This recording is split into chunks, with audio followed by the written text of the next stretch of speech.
Hello everyone. Today there was an article in the text and context page saying whether universal screening test has to be made mandatory to know or to diagnose early heart diseases. So we all know that in India recently there are a number of heart attacks, particularly in the youth, and in their 30s and 40s many people are dying after COVID-19. Now in this context the article is speaking what are the advantages if you make screening of health diseases or heart diseases at a very early stage, what is the problems for it and how we can overcome, along with what are the various diagnostic tools that are available to know what exactly is available for health diseases particularly related to cardiology. Now, in the opening remarks, the author is telling that in India, there has been sudden deaths, and this is creating a lot of apprehension among the local youth because particularly fit and active people are getting passed away. In this context, what happens or what are the various diagnostic tools that are available in order to know your heart conditioning? So the common tests that are available, the one that I gave in yellow color, are electrocardiograms, echocardiography, exercise or stress test, and angiography. The first test is ECG. ECG is a very useful test to diagnose acute heart diseases. However, it has a very limited role in detecting the future possibilities of heart attack.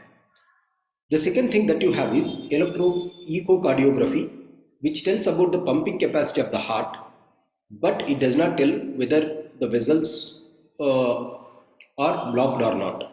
So both ECG and echocardiography has its own limitations. Hence, we go for TMT test, commonly known as TMT. What does this mean? Exercise test. How this exactly is conducted? First, the patient will be asked or the candidate will be asked to go for some exercises. Then their blood test will be, then their pulse will be tested.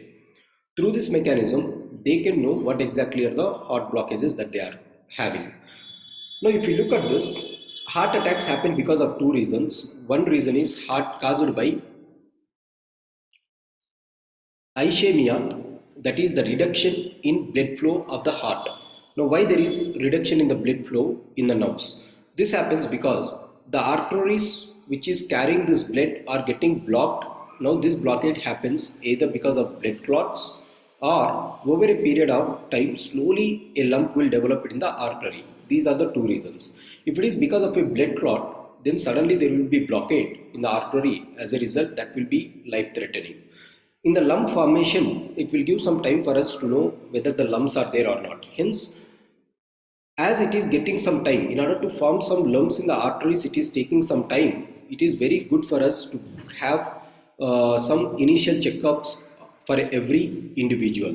So, regular health checkups, particularly relating to the heart, can prevent heart attacks or heart ailments. But the problem here is many people doesn't know what are the tests that are available like ECG, echocardiography, or the so-called exercise tests, angiotherapy. Now these are not known to many people, and the second biggest problem here is they are very costly. As a result, common people doesn't go. Hence, the state government or the governments of the state, that is the central government, they have to make sure that everyone is going for this pre-medical checkups at a very accessible cost. Now, if you are making this health screening mandated to everyone, then the effective cost of these tests are going to come down drastically. Then it will help the people to be ready to face these type of challenges. In that way, we can ensure that the students or the so-called youth people will be safe from these heart attacks. So, very good article that was written given this context. Thanks for joining.